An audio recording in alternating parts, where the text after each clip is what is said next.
ala rasulillahi sallallahu alaihi wasallam, amma ba'd.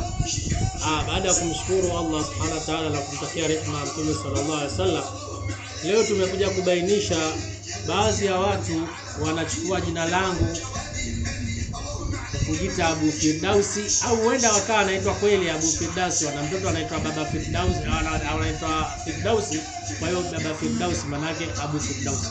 Lakini sisitize kwamba dawa, umeona hii dawa ilivyo, hii ndiyo dawa yangu ninapompa mtu mwenye matatizo ya majini sugu au mambo ya uchawi au mambo ambayo ya vifungo, hasa majini sugu.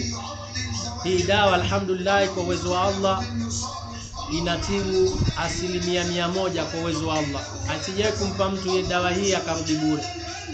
Sasa kuna baadhi ya watu wanahushiushi sana, na mimi ndo nakuonesha bayana dawa yangu. Kiangalia hivyo ndivyo ilivyo dawa yangu. Kwanza juu lazima uone neno Allahu shifa 100%, manake Allah ndio ponyo 100%. Alafu chini nakuja dawa yenyewe jina lake.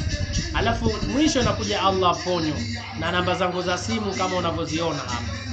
Sasa kuna watu wanahushi. Sasa mtu anaenda kwa mtu anauziwa dawa sio ya kwangu, alafu anakuja kunisikitikia mimi. Ukitaka dawa ili nikuoneshe wakala wangu yuko wapi hapo ulipo, nipigie mwenyewe kwa namba zangu ninazozitaja kila siku.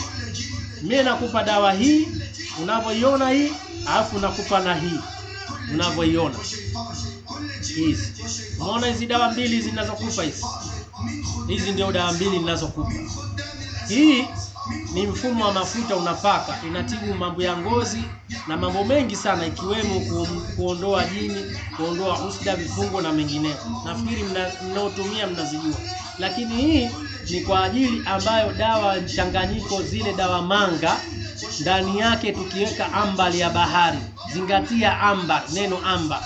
Ambari kwa wale wanaojua wanajua, sijua ambari ile ya bahari ukienda kuiulizia, mfano kama ukucha wako tu ni 250,000 hiyo nyeusi, lakini mpaka 300,000 ile nyeupe, na kuzipata mpaka uzipate original. Sasa hiyo ambari inaingia humu ndani.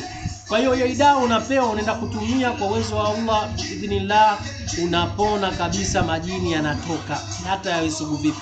Sasa watu wanapenda kuhushi dawa. Kwa hiyo kila siku nakwambia nitafute mwenyewe kwa namba ninazokutajia na ninazokuwekea, au nitafute ili nikupe wakala yuko wapi kwa unapokaa, au kama una wakala mimi mwenyewe nakutumia. Wengi mimi nasafiria mzigo.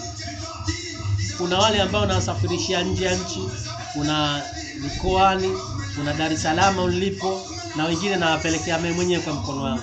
Sasa usikubali kutapeliwa. Watu wanaangalia akishakuona dawa nzuri anahushi. Kama wewe unataka kufanya biashara na mimi, nitafute, zungumza, nikuzie bidhaa zangu kwa hela ya jumla, halafu na wewe upate chochote. Usifanye hushi. Mimi siku zote unapofanya ubaya kwangu biidhnillah, kwa sababu nina nia nzuri na wewe, Allah atanionyesha. Kwa hiyo niseme tu kwamba ni hivyo. Nafikiri nimeeleza. Wabillahi tawfika. Assalamu alaikum wa rahmatullahi wa barakatuh.